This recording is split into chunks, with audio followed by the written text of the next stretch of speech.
Owaisi party AIMIM all India Majlis Ittehadul Muslimeen ఢిల్లీని capture చేయబోతోంది. ఎలా అంటే మతము కులాన్ని జతకట్టి ఇప్పుడు తాజాగా ఈ విషయాన్ని ఆ పార్టీకి సంబంధించినటువంటి ఒక నాయకుడు, మేమేమి ఎక్కువ పెద్ద పెద్ద ప్రకటనలు చేయము, మేము నిశ్శబ్దంగా చేసుకుపోతుంటాం, ఢిల్లీని క్యాప్చర్ చేయబోతున్నాం, మా తాత ముత్తాతల నుంచి ఢిల్లీలో ఉన్నారు, ఇప్పుడు యాదవులు 14% మంది బీహార్లో ఉన్నారు, ముస్లింలు 19% ఉన్నారు, కాబట్టి మేమందరం కలిసి ఢిల్లీని రూల్ చేయబోతున్నాం. ఈ విషయాన్ని तेजस्वी को दे देंगे, कोई चाहता है कि नीतीश को दे देंगे, ऐसा अब होने नहीं जा रहा है। ये एक झांकी है, लड़ाई अपनी बाकी है। दिल्ली को हम लोग घेर देंगे।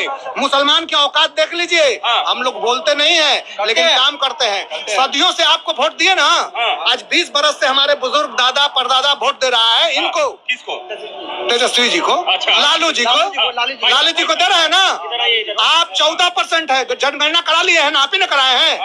जब 14% आप हैं और 19% हम हैं, मालिक आप बनिएगा इस बिहार का।